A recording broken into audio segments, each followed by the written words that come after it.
I'm Elisa Parker. It is the 24th annual Wild and Scenic Film Festival. I love this festival. It's one of the largest of its kind in the United States. And it is phenomenal that we have people join us from all over the world, including Phoenix, Arizona.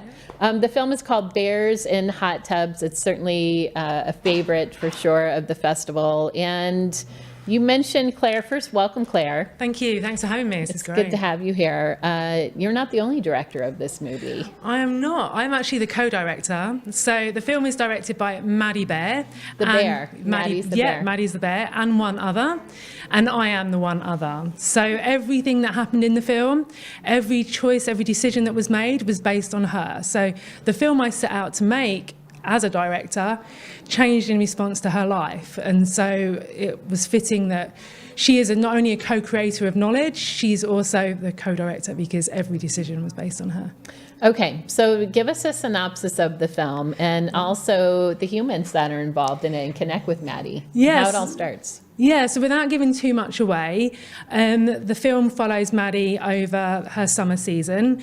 She went through quite a few things, and that extended the length that we were doing the film. So she went through some things after the summer, so you have to watch the film. If I say too much about it, I will start crying my eyes out. So I won't say too much now. And then everybody knows about the fires in LA. So the fires swept through in the January, and we couldn't finish a film without knowing if Maddie's safe. We can't make a film with Maddie and then just not know where she is. So it delayed all of the filming. So the film is really about what it means to live alongside American black bears. And you hear a lot about human-wildlife coexistence, and it's a bit of a buzzword. We've got to tolerate each other. Let's see how we can, you stay over there and I'll be over here and we'll see what happens. And I'm pushing back against that through my work and this film, and looking at what it means to co-thrive and what happens when we make changes in our human behaviours to live alongside such amazing carnivores. And Brian and Rick also went through a journey. The first time they saw their house, there were bears at the house. And they live up in the hills in Southern California. Yeah, they live right at the last house on the hill before the National Forest. And so for them, it was a journey of learning what it means to live here. And they don't just have bears, they've got mountain lions, multiple bears.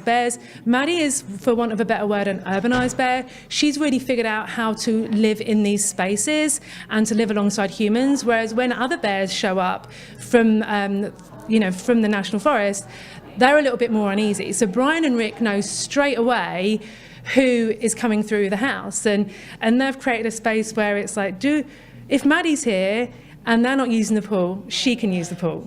Maddie actually goes swimming in the pool. Yeah. Maddie's swimming in the pool. She does. And it's beautiful unveiling of their own experience with her. Yeah. Understanding her own habitat, but that she is part of their home. She is. She's there. She is. And I think, we see it a lot, whereas, can we help animals out? We just need to leave them and not do anything when we see that they're suffering. And my response to that is, no, we've changed their whole world. We've fragmented all of these habitats. So what can we do to give them a chance for success? And so the fact that Maddie's allowed to use the pool, and actually you'll see in the film there's a little bird bath that Maddie and the bears and all of the animals use. And Brian and Rick were like, actually, the coyotes are digging up all of our irrigation because water is precious. So they put in the bird bath, and now they don't have anybody digging up their irrigation, and everybody gets to use that. And they've created a space of just a shared space, and it's how we can live more kindly in a shared world and what we can do. I love the term co-thriving. Yeah. I think it's great. And you've had experience with this. You've been working with the wolves. Yeah, absolutely. You are running 2 nonprofits. What are the nonprofits that you're running? Okay, so the co-thriving, actually you had my dear friend Daniel Curry here with his film Range Rider. So Daniel was talking a lot about co-thriving, and then when we met through Wild and Scenic, actually film festival is how we met, with my academic background, because I'm also working on my PhD, Daniel and I, we actually co-authored a book chapter. And it was our editor that said that co-thriving sounds like this is your term. You need to own that. Yeah. And so we coined, well, he was already living co-thriving. And so I turned that into an academic theory and a praxis. And so co-thriving is what it means to push beyond coexistence and beyond compassionate conservation. So it's about the realities of actually doing this work on the ground. So my wolf nonprofit is Grand Canyon Wolf Recovery Project, and that's where I work with Mexican grey wolves, so exploring all of these ideas with our small population of Mexican grey wolves and showing that this works on the rural-urban divide. So then we take co-thriving as a theory and praxis into rural America, and we're working alongside ranchers that live with wolves, and we're looking at what it means to understand the culture for bears in hot tubs. Maddie has a culture. You can see the culture that she's passing down her ideas, through the generations. Right. The wolves have a culture, the cattle have a culture. What happens when we recognise animals as individuals and we really start paying attention? And co-thriving is about a shift in mindset. So that's what the work is about. And we've also got another website, cothriving.org, if you want to learn more about what co-thriving actually is. That's fantastic, Claire.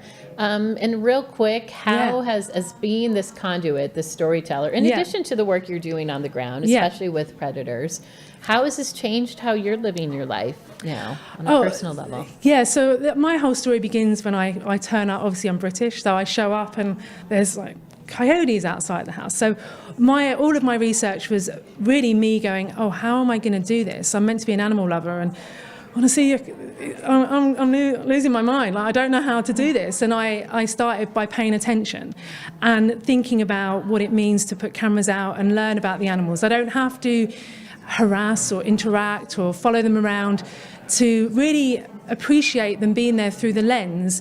And I don't really think of myself as a filmmaker per se. I think of myself as a multi-species collaborator. So my research is about multi-species knowing.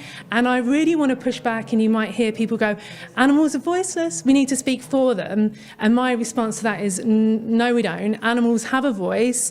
They're showing us what they need for their wants, needs and desires. As humans, it's up to us to start listening and paying attention. So Maddie being the director and making bears in hot tubs is everything I learned about filmmaking, this being my first film, is because of Maddie. So where we placed the cameras, and Maddie had made the choice to come in and be part of the film. Right. The other bears didn't come in like Maddie did. She knew that the cameras were there and the cameras were static, and she chose to show up.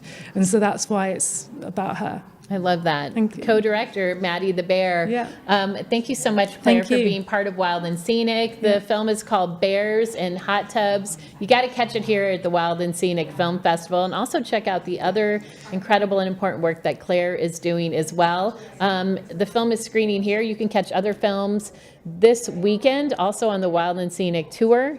We also archive our films as well. Wherever it is, I hope you take part in it, and also know that you can be the solution and that everyone has a voice in all of this. I'm Elisa Parker, and we'll be right back. Thank you so much, Claire.